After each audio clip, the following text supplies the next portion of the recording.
Mr. Masahi Yamaguchi of NHK Japan. So welcome back.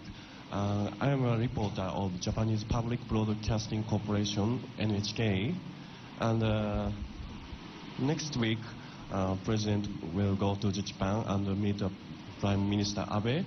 What are you looking forward to meet him, and what are you looking forward to talk about? Well,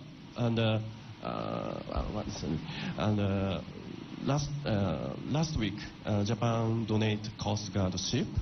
Like this, Japan government has a concern about dispute about South China Sea, and next week, do you plan to talk about the dispute about the South China Sea? well, I didn't get your questions in totality, but I'll just answer you. First, yes, I'm going to China to visit Japan. Well, Japan nga pala. Ako yung antok. I'm going to Japan maybe. I don't know, kailan yun? I'm going to Japan to visit your country. I don't know if it's just an official visit or state visit. To me, it's just the same. And of course, I have to talk to Minister Abe and the rest of the officials of the Japanese government. Maybe go to the diet to just see it for myself. I have looked at the place from the outside that I was not really able to go in. My talks with the Japanese government, particularly the premier, would really be solely on, well, most of it actually is economic cooperation, and of course shared interest. Now the most important thing there is the shared interest is really, if I get what you are driving at, is about the South China Sea. You know, I said I cannot talk for your country. I have to wait until I meet Minister Abe, what would really be talking about. But the South China Sea has been the contention with several other countries vis-a-vis against China. The award to my country was an arbitral decision, and it said that that piece of property there, if at all, is really part of our exclusive economic zone. It has nothing to do with the territorial waters. But if you are entitled to a fish fund, as agreed upon by all, that each country shall own a fish fund of its own for its sustenance, that is what it is being talked about in that judgment. I told everybody, and I told China, I cannot surrender anything there. And in passing, we mentioned, they said that, they answered that at least what was, you know, we do not want trouble there. We can only talk. And we hope that your country will not, you know, do something foolish to start a violent water incident. And I said no. And we cannot talk about it because I cannot give or promise anything which I cannot do under the laws of my land, particularly the Constitution. And that would be maybe also the meat of what I would tell your minister, that we can only agree to talk peacefully, resolve the dispute, and maybe come up with something that is good for everybody. Just maybe.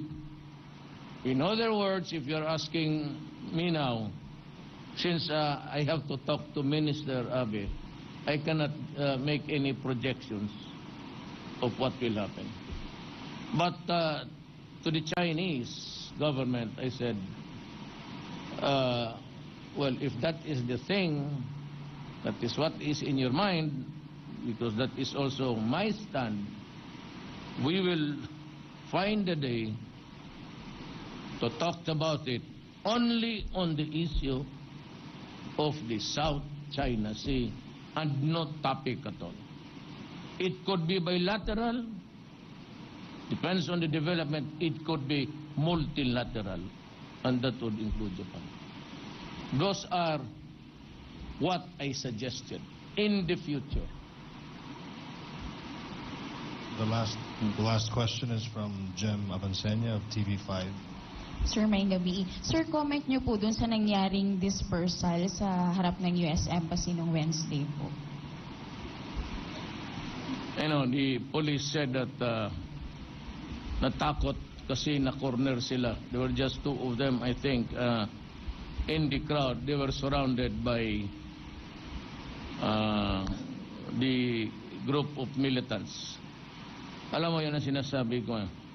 Even in war, even in everything, it's miscalculation. Well, I think that the police there was... nobody would ever do that in the midst of a troubled... I'm not justifying it.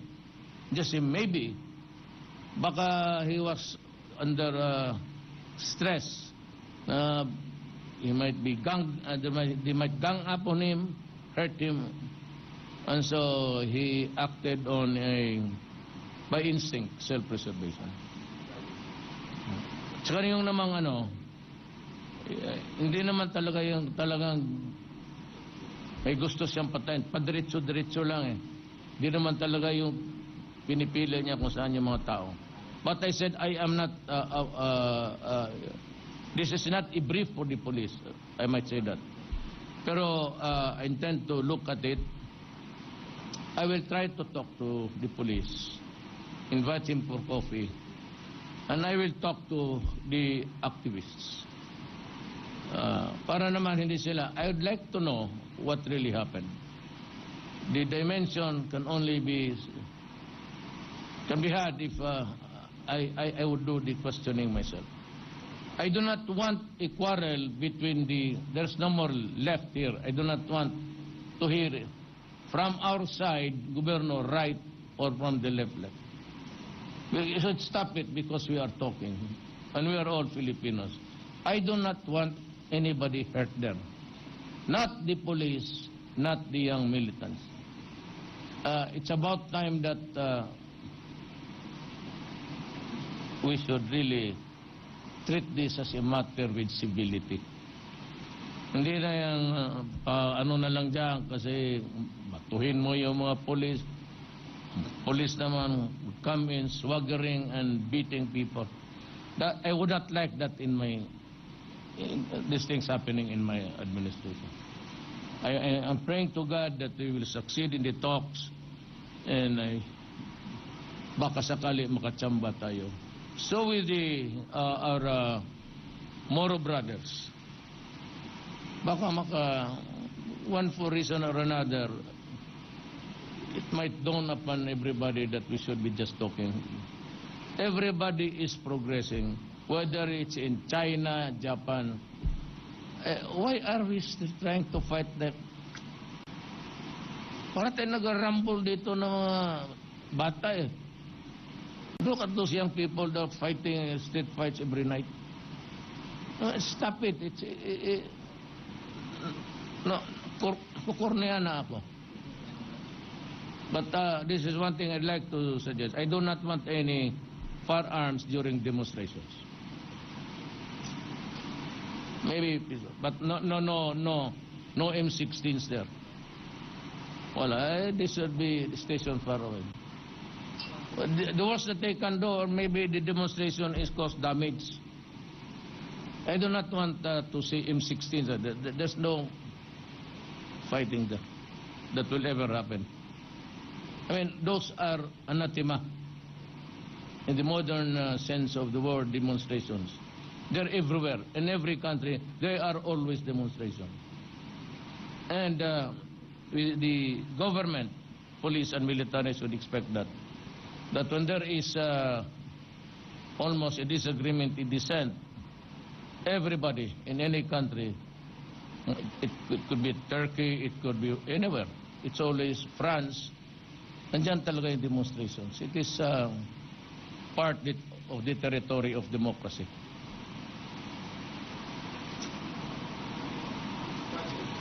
Sana. Yeah. Okay. I might not be able to hear you. You know, I had this sleeping when I was. You might want to use the. Yes, sir.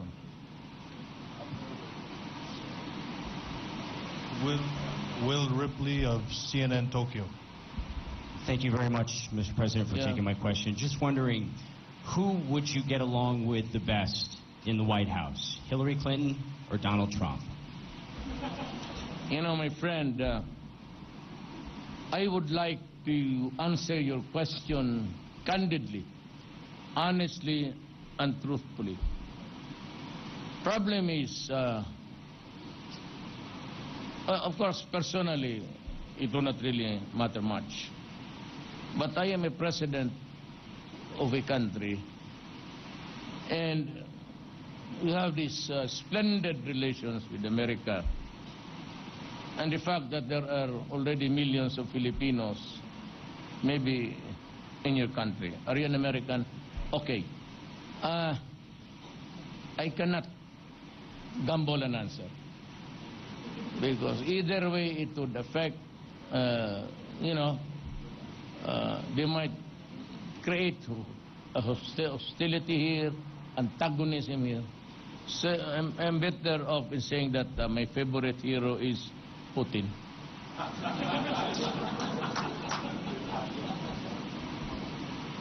Some in the United States and elsewhere have compared you, the reason why I ask, have compared you to Donald Trump, the Republican candidate.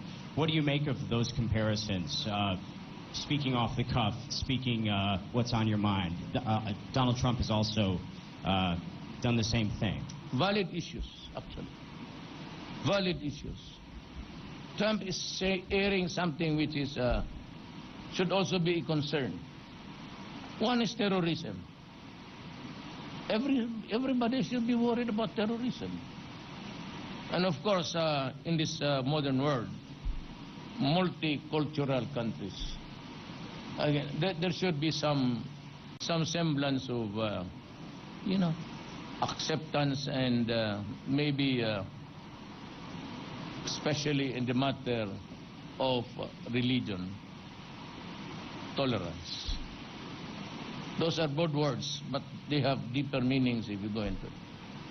Tolerance, tolerate your religion and respect it and all the things like that. Terrorism is there. And frankly speaking, I'd like to be honest with you. America somehow, not all, somehow provided the reasons for the terrorism there right now. Why? Well, you need not be a terrorist. There has to be an explanation. For an Arab of Syrian descent, of Iraqi or Iranian would be there, migrated to the United States, and was even born there, and yet somehow gets into a radical thing. Maybe not even the history of the Persian Empire and all of these things. What they say are the bombings and the killings of Sunni. And if I were it's not being done on the Filipino, I would really, and even you, if you are from the outside and you see Americans being treated that way, villages bombed, killing soldiers, and even hospitals, and just say, oh, it was the wrong target. You, by those pictures alone, you need not physically bring him inside the United States. With those images on TV and the Facebook, you have created so much terrorism in your country. That is what I can say honestly, my observation about America. You have imported terrorism to your land. Okay? Yes, sir. The last one, the third. Yeah, okay. Ian Cruz of GMA. Welcome back, Mr. President. Ian Cruz of GMA7, sir. Sir, did you bring up the issue of Filipinos' fishing rights in the Scarborough Shoal with President Xi Jinping? And was there any assurance from the Chinese that they will not reclaim any part of the Scarborough Shoal, sir? I leave it to the... Yes, of course, we did. I leave it to the Chinese authorities what they will do in the next few days from now. Napag-usapan namin, pero no. I leave it to them to... So one of the things I said that in the private talks, which I cannot. But tingnan natin. Let us see what develops in the days to come. Last, hindi ka man bidya.